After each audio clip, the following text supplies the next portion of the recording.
Hey, what's up, everyone? This is your co-host, Yjang, and this is day 9 of the 12 Days of Tangent. Look at that. Already 3/4 of the way through. In this episode, me and Jeff are basically talking about mostly fighting games and just games that we like in general, and also Jeff's notorious famous franchise. But anyway, let's get back into the show. Boop. For the podcast, me and EJ talked about how I am not allowed to talk about Persona for this recording because talk about it every single episode. Okay. You know, we'll move on to this. Okay. Moving on, Persona. I bought EJ Persona 3 for Christmas. Yeah, okay. Because he has a PS2. I do have, so for listeners, I do have a PS2 and I have a PS1, and I always wanted to make good use out of it because I don't have any games. And the last time I played with my PlayStations was when I had Crash Bandicoot, and that game is it's done. And it was fun though. But because of that, I've been like just having to sit there and, you know, over the time he's been talking about Persona, I'm like, you know, I kind of want to get into it, but I don't want to get a new PS4 just so I can play Persona 5. And because I had, my PS2, he recommended and gave me P3. So I'm really looking forward to it. I'm just going to hook it up to to a TV whenever I get the chance and, you know, start playing it because I'm really interested. And I do like RPGs and I have a good history with them. So I'm looking forward. And it's got a good story. And for some reason, it's already rated M, which I'm like, when I see that, I'm like, oh, okay. Well, that reason being is there's violence, of course. There's mild swearing. All right. I think the hardest swear is like shit and damn. Whoa. There's like no F's or anything. But one thing that confused me is that it says partial nudity, and I'm like, wait, where? There's no nudity in the game. But then I went looking through the personas, and one of them is a Buddhist demon called Mara. Which wait. Let me get you a picture of him, because it's easier just to show you than to tell you. So copy Buddhist image. Mara, why does it sound familiar? This is why partial nudity. Oh. Because no. that's a persona. Oh no. Oh.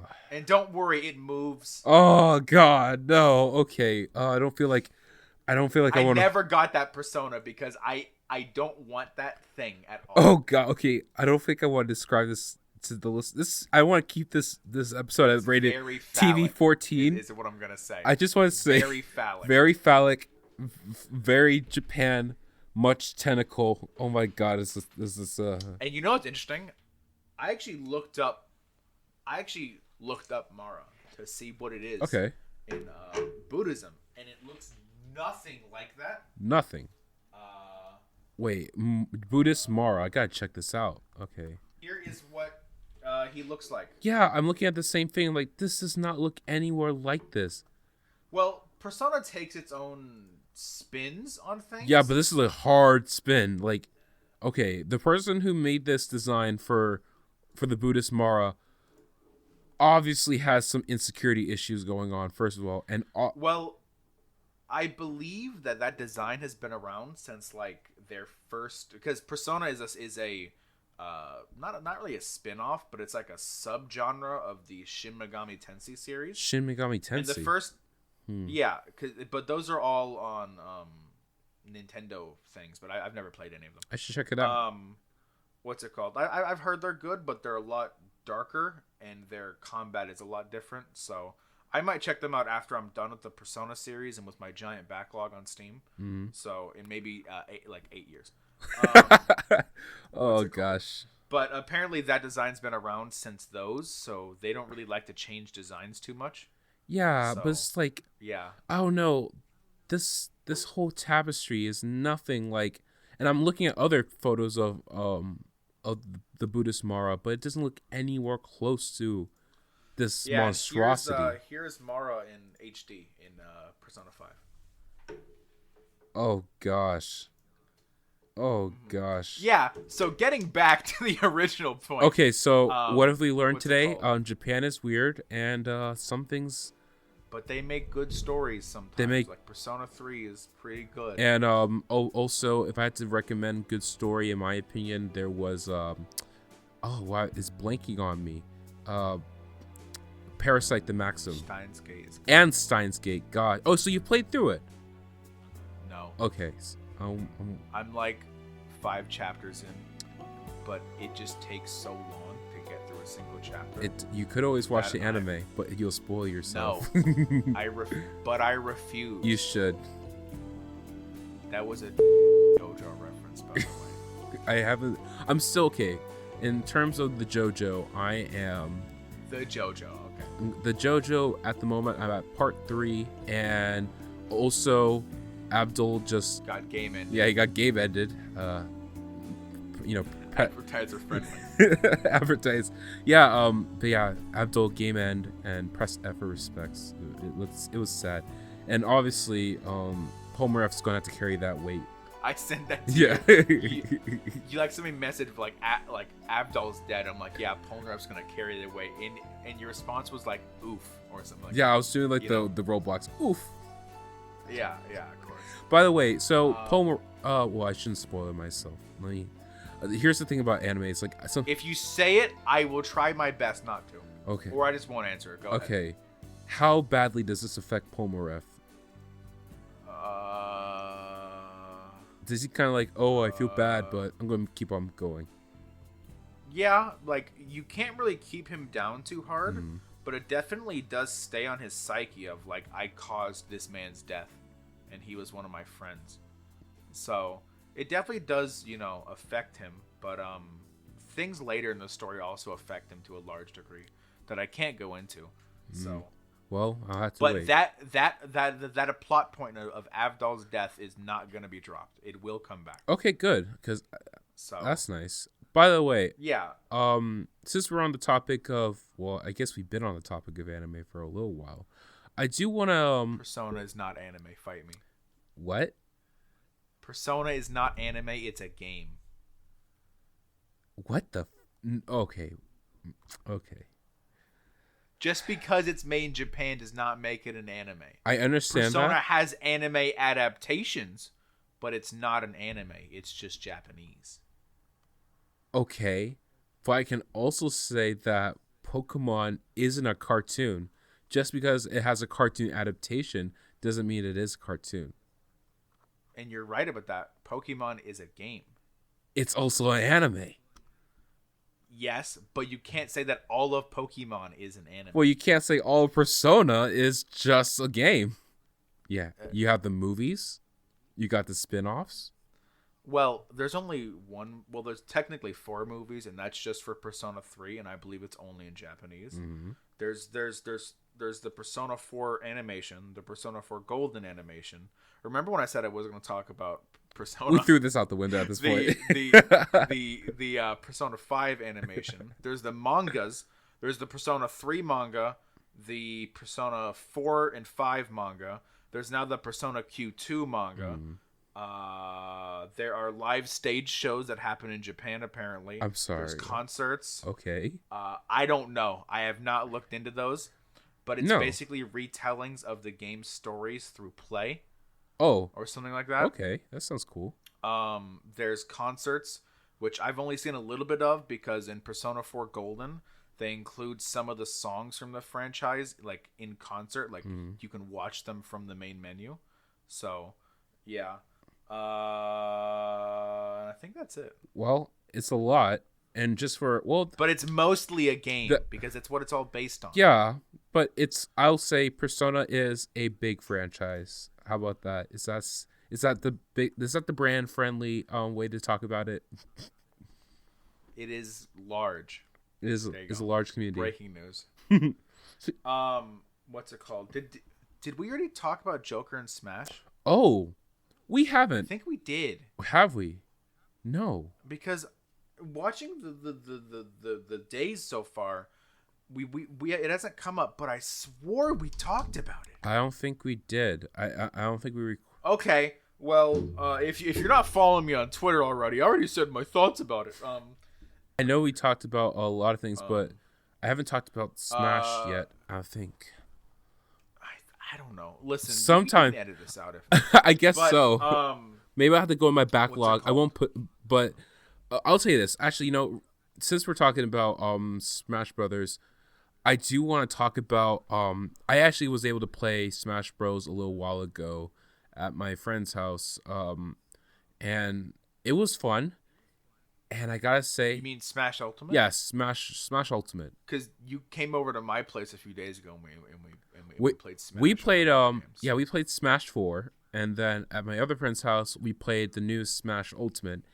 And I gotta say, it's just Smash 4 times, Smash 4 number 2, but also it gets the story mode from Subspace Emissary from 3, and you get all the characters that you love in Melee. Except the last time I played Melee, I was like 6, so I don't remember anything. I never played Melee, even though everyone says it's the best one, and I don't think I ever will. I played it at my second cousin's house at Christmas. Honestly, so. I think my favorite is, right now my favorite out of all of them is Subspace Brawl. So sorry, I'm just derailing this conversation now. What is your favorite fighting game? Currently it's still Smash. I love this. It's my favorite. It's a franchise I grew up on. Persona 4 Arena is my favorite. I love it because it's. Listen, don't laugh at me. Okay. I like this series a lot. Okay. I understand. You. Well, you too. It's like fast paced. It's a traditional fighter with health bars. It's got special moves like Street Fighter. But I think it's better because it's a lot faster, and I'm definitely not biased. All right. Well, for one thing, I would say more people agree that Persona P4A is definitely It's a P4AU. P4AU. I forgot it's the Ultimax. People will say it is a fighting game. A lot more people are divided whether Smash is a fighting game, and to that I say I do believe it is. Smash is like a party. Honestly. I don't get why people say that though. Okay, look. It just doesn't feel like when I play a fighting game, I get that hit of adrenaline. When I play Smash, last time you came over, I played Game & Watch and flipped eggs and bacon at you for the whole match. Okay, but it depends. Okay? It honestly depends what game mode. I think Smash just doesn't activate those same it doesn't get my almonds going. Are you sure? Because have you seen any Smash Twitch stream? Because it feels like the exact same thing. Look. I've seen Twitch, I've seen Smash Esports, and I do have to say that it gets there, but nowhere near as close as something like Street Fighter or Mortal Kombat, other fighting games. Well, it's not traditional. Those just probably because Smash is so different than those other fighting games is the reason that it doesn't do the same thing for me. Smash, I always have a good time playing Smash. Mm-hmm.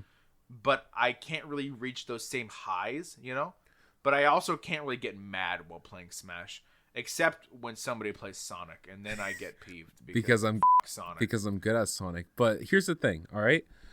I think the problem is more of what kind of game mode you use it in. Because obviously, the thing about Smash is that it appeals to a large audience. It's not made just for people who love playing, fighting games competitively. Because Street Fighter has that advantage because it already built its community around that.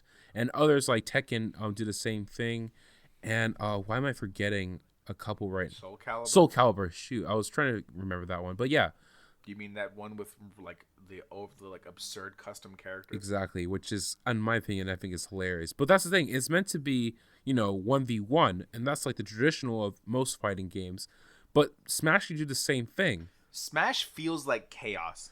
It can be because okay, here's the thing. Smash invites itself to be a party game in some aspects when it allows more than 2 people.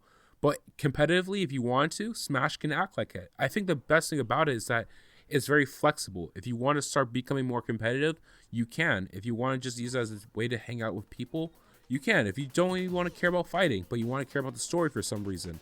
I don't know why, but I do like the story too sometimes. But you can. And that's the good thing about it. It's really broad, and you have a lot more flexibility with it.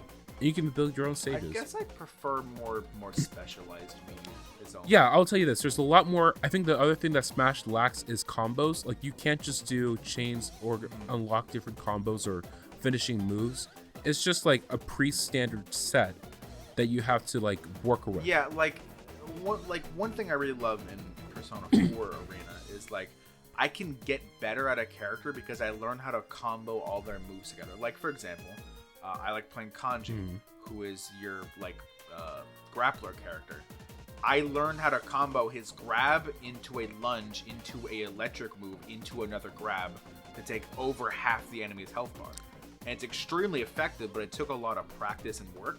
While in Smash, I play Little Mac mostly because I enjoy playing it. All right. And I feel like I've gotten somewhat better, but my moveset's so limited, and there's no way to really combo things together that I don't feel like I'm improving that much because there's nothing to try to attain. Well, there's the thing. There's like, okay, there's different tiers in Smash, like when it comes to characters. Like, obviously, Little Mac is low tier, no doubt. And sure, it might be the one that you like playing with, but there's different characters that do better at, comboing. That's why you see a bunch of Marth clones, because Marth is pretty good at, combos. And I played Marth for the first time when you came over, and God, he was boring. Well, I don't know if Marth is a guy. Just by looking at them. Is a guy. Everyone made jokes about this for the longest, but yeah, is a guy. It's not a joke. I honestly didn't. Marth's a trap, and everyone knows it. But hey, the thing about Smash is that you have to specialize what you want to do with it, because you can do health bars if you want to. Like the same thing you see with Master Hand and Crazy Hand. You can add that to your characters and play in that mode, which would be more traditional. And I think that's the thing that people like kind of discredit about it. Now, I do think the one thing that people don't feel is, the ability to unlock more moves in Smash. Whereas in Smash, you're given all the tools. It's not a lot, but you can do a lot with it if you know how to use it right. Well, I'm not saying unlocking moves. Like I don't want to have to work to like say in Persona 4, if I'm playing the 4 main character, I don't want to have to unlock shooting a lightning bolt. Okay. I want that to be there from the start. I just want to know how can I use that the most effectively based on who I'm fighting. Right. Like in Smash, when I'm playing Mac, I play him almost exactly the same way every single match, because it doesn't really matter who I'm up against. It just matters of like, okay, are they a lightweight or a heavyweight? Well, that's it. Really. Well, then again, you're doing this. Well, that's the thing. You're analyzing who you're fighting against. But then again, I also think that you don't really change your playing style because, for you, I don't think you have much of a reason to. You kind of go against similar opponents. That's why I beat you. Well, yeah, I fight the same 3 people, and they usually pick the same few characters. I guess you're right about that. I don't know. My point here is that just Smash doesn't feel like a game that I could competitively play. Fair enough. But hey, it's going to be a fun, 2019 when everyone's getting Smash and having a good time anyway. Hey, guys and gals, thanks for listening to the Tangent Podcast. We are getting ever closer to Christmas, or whatever holidays you celebrate, I guess. Are there any other holidays on Christmas? I mean, I know there's this, the holiday season, but to get back to my point, thanks for listening to the Tangent Podcast. Hope you tune in for the next one. And happy Hanukkah, Christmas, Kwanzaa, whatever else holidays there are. See ya.